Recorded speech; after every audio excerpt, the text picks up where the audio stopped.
Hihingi po ng search warrant ang PAOK sa korte para makapaghukay sa compound ng niraid na Lucky South 99 Pogo sa Porac, Pampanga. Dahil po yan sa mga alegasyong inilibing umano roon ang ilang dayuhan. Ang kampo naman ng kinatawan ng Lucky South 99 na si Cassandra Ong dumulog sa Korte Suprema dahil sa anilay sumusobra na ng pagtatanong ng mga kongresista sa pagdinig. Saksi si Joseph Moro. Mahigit 3 buwan matapos ma-raid ang Pogo sa Lucky South 99 sa Porac, Pampanga, kung saan naungkat ang mga alegasyon ng human trafficking, scam hub at torture, mag-a-apply ng panibagong search warrant ang Presidential Anti-Organized Crime Commission o PAOK. Yung aming mga witnesses na nakuha, mga bagong witnesses, may itinuturong mga lugar kung saan daw inilibing ang mga patay na katawan ng ilang mga foreign national. Pinuntahan namin last week at itinuro nila. Ang pakay ng PAOK makapaghukay sa ilang bahagi ng compound. Kami po ay nag-a-apply po ngayon ng search warrant nang sa gayon ay legal naming matingnan, mahukay yung mga lokasyon na itinuro ng mga witnesses. Ayon pa sa PAOK, sinabi ng ilang na-rescue na dayuhan sa Lucky South 99 na direkta ang pagkakasangkot ni Cassandra Ong sa operasyon ng Pogo. Siya po ang may direktang kaalaman sa mga nangyayari dito, kaya siya ho ang aming isa sa mga prinsipal na kinasuhan. Sinampahan na ng reklamong money laundering si Ong kasama si dating Bambantarlac Mayor Alice Guo. Kaugnay naman sa qualified human trafficking, hindi pa raw nakikita ng mga abogado niya ang detalye ng reklamo.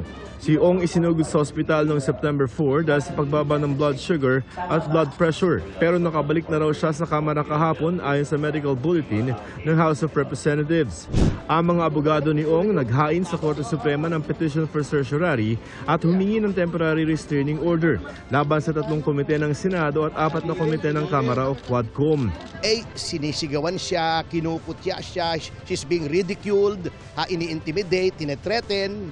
May mga very insulting words na sinasabi po sa kanya. Kayo naman po mismo ang mga saksi nito. Yun lamang po ang nais namin pigilin, that once the right to remain silent is invoked, no further questionings should be made. Ayon sa mga abogado ni Ong, hindi raw naman nila layon na ipatigil ang mga investigasyon na ginagawa ng Senado at Kamara at dadalo sila sa mga pagdinig kung kinakailangan. Ayon kay Congressman Dan Fernandez na nag-iimbestiga kay Ong sa Kamara, hindi raw magagamit ni Ong ang karapatang manahimik, bagaman pwede niyang i-invoke ang right against self-incrimination, depende sa tanong. Pero paano raw ito gagawin kung hindi pa naman niya alam ang itatanong sa kanya? Sabi naman ni Senadora Risa Ontiveros, hindi pa nila natatanggap ang petisyon pero nananalig sila na papanigan ng Korte Suprema ang kapangyarihan ng Senado na mag-issue ng subpoena at magpa-contempt.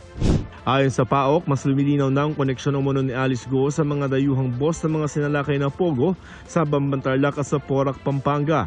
Ang mga dayuhang big boss kasi ng Lucky South 99 na mga tumulong umano kay Guo na magtago sa Singapore at Indonesia. Ito ang aming aligasyon at mapapatunayan sa mga ebidensya at testimonya namin na silang dalawa, Porac and Bamban, belong to one criminal organization. Ang kanilang kinita dyan sa Lucky South 99, ang siyang naging seed money para may pagpatayon at makapagsimula ng operasyon sa Bamban.